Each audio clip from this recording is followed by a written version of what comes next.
You don't know what to talk about, then you don't understand money. So go learn how money works. Go learn how a bank works. Go sit on YouTube for free. You don't need to pay 50 grand in 4 years like a university. Go sit on YouTube and understand money, banking, or the real estate market, any of it. Understand the last housing price crash, why it happened. Understand mortgage rates and how that's affected by interest rates. Understand it, and then go sit with someone else who understands it and talk about it. People should, even if they haven't got a penny in the world, should be going to these meetings about real estate, about investing, but especially if it's cheap, they should go. Just meet other people who at least have money. Have conversations about money. Talk about it. How are you gonna get what you don't talk about? And yes, the cycle of precipitation, right? So a cloud comes, it rains, it falls down to the ground, it goes under the ground, whatever, goes into a stream, it moves into the stream, goes to the ocean, evaporates again up to a cloud, floats somewhere else, falls down again.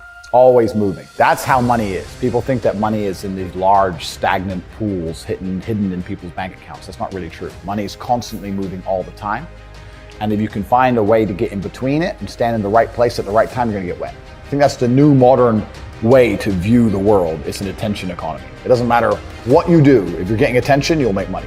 One habit that people need to adopt, and this is a habit I had for a very long time, and I've actually recently cleared it from my brain because I've reached a point where peace of mind is worth more than money.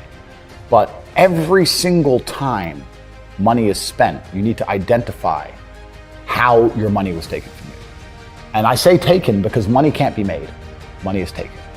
Because the only people who can make money are the governments. If you're a government, you can make money. You can print it from thin air or a bank. But if you're a person, you're not making money. You're convincing other people to give it to you. You're taking money from others. So every single time you spend money on anything, you need to identify how it was taken from you. When you go and buy a coffee, don't just go buy the coffee and sit down. Sit and say, why did I buy this coffee? Okay, I really want coffee. Yeah. But then why did I go into this store and not that store? Is it better advertising? Does it have less of a line? Do they have seating? How did they convince me to come in here? How much did this coffee cost? £6. What's the profit margin on that?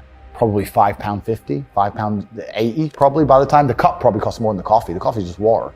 How did they convince me to spend £6 in this place? And when you sit there and analyze, and you all start to learn little lessons about business, you'll learn about the importance of the signage. You'll learn about the importance of there being no queue. Yeah. So that if you ever run a business, I say with my business, my people all the time, faster. All the time, quicker. Yeah. Like I have a couple businesses that are physical. I'm like, I don't want to see a line. I don't want it to see empty because it looks bad. So when there's lines, you work fast. When we're down to 1 or 2 people, you take your time, you talk to the customer. Right. Keep it so there's like always one person at the thing. Like manage the line. Like people don't think about this stuff. No one's gonna sit and wait in a long queue. Maybe some idiots will, but people like me won't. We've got shit to do, right? My time's worth money. I'm not gonna stand and wait in a line. So you have to identify how your money is taken from you. If you start doing that with every single time you spend anything ever, you're gonna start to identify business opportunities. And you're gonna sit there and you're gonna have coffee and you're gonna go, you know what? They could have sold cake and they didn't.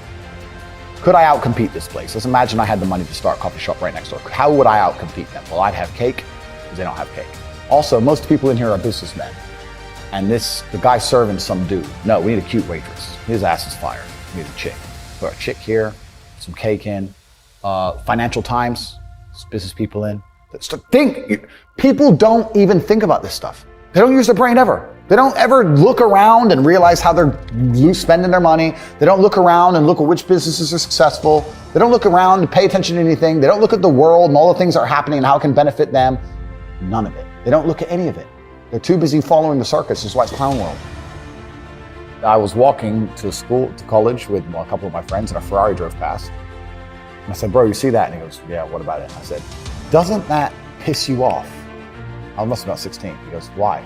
This dude has 400 G's for a car, 400 grand. I'm walking 4 miles to college because my mom hasn't got any car. He has 400 grand. Do you think he works a job? Do you think he's behind a counter somewhere? He knows something about the world that I don't know.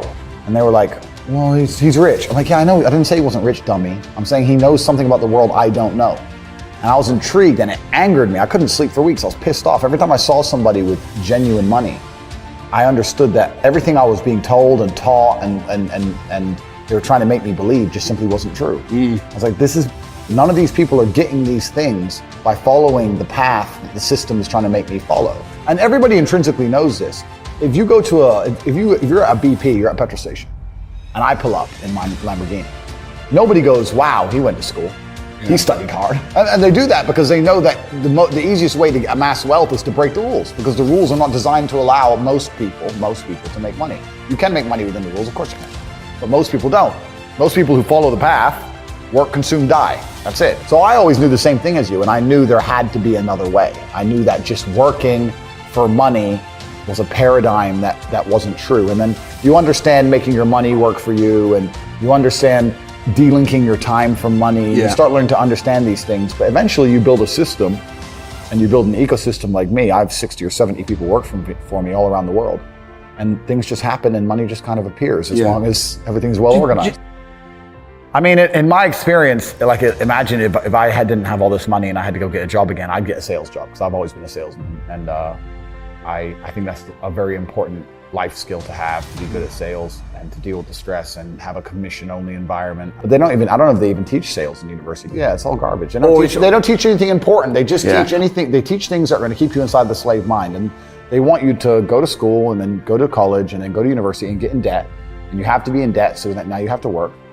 And you're working and you're in debt, and then they want you to take on more debt if possible in the form of a mortgage, which a lot of people do, which we can talk about because I know you're the property guy. And then you're in debt now, and once you're in debt, you can't really quit your job, and it's very difficult for you to leave the country. And now they can hold things over you. That's the goal. It's all about control mechanisms, and the system is very well designed to make sure that people are conditioned to obey. It's very hard for the average person to say no to anything. Unless you have millions and millions and millions of dollars, it's very difficult to even have an opinion on subjects. That's the thing about being a man, and that's what I was saying to the kids. It's like, look, you need to get up, and it's going to be very, very difficult. The world's getting harder and harder, especially for men. It's all clout, it's all status, there's no way you're going to matter unless you get up and you work extremely hard. Should young men aspire to work very hard, have no criminal record, become multimillionaires, protect and provide for the women close to them, be sovereign so they can stand up and have their own points of view in face of cancellation, be able to not be mentally intimidated when they go on national TV and there's traps set up for them? Yeah, I believe that confident, strong men who stand up and protect and provide for women are a good thing for the world and a good force for the world. And I don't think that I put a magic spell on anybody. I think there's a whole bunch of men in the world who understands my value. And if men grow up to be like me, you're gonna have a whole bunch of people with no criminal record, dedicated athletes, who protect and provide for the people close to them.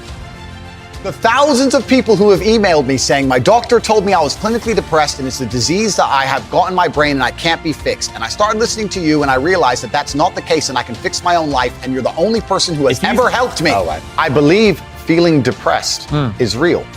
I do not believe it's a disease that you catch from the sky and you cannot affect. I believe that no matter what happens, I believe you have control of your own mind and you can fight against it. I believe if you change your circumstances in your life, you may feel different. I'll give you a quick example. I had a guy who emailed me saying he was clinically depressed and he was going to kill himself. I obviously am not a psychiatrist, I'm not a doctor. I told him, because I replied to my emails. I said, have you been to a psychiatrist? He said, yes, I'm clinically depressed. I've been on these pills, this amount of time. I'm on antidepressants, it doesn't work. I said, I don't know what to say to you besides this. And he said he lost his girlfriend, that's why I became clinically depressed. I said, listen, go to the gym, get a six-pack first. Once you've got a six-pack, email me again. If you still feel like killing yourself, I don't know what else to say to you. I'd say, strong body is a strong mind, go train. He went, he started sending me progress pictures, emailing me him getting in better shape, and eventually got a six-pack. He's now a professional bodybuilder.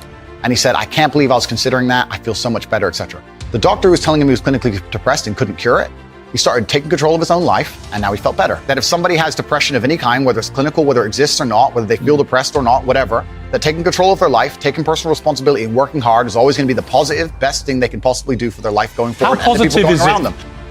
Of course, money can't buy happiness, I agree. But money is the third most important thing in the world. First is your health, because you have nothing, you're going to die. Second is your relationships, because you need love and family, that matters the most. But money can buy everything else. So money's the third most important thing. The average people come to me and say, what do I do? I'm just the average guy. And my only answer is stop being the average guy. It's my only answer. You can't just be the average guy anymore. The idea from the 1950s that you can just be the normal, average, law-abiding, hard-working citizen and you'll have a good life is gone. Any man out here who goes, I'm just going to work hard, do my bit, and obey the laws, and I'll have a good life. No, you won't. No, you will not. Just doing your job is never going to make you rich, because you're just going to be taxed into infinity and you're going to stay broke. So just obeying laws and doing your job now has set you up to be a peon and a slave for eternity. You have to get yourself in a position where you're making enough money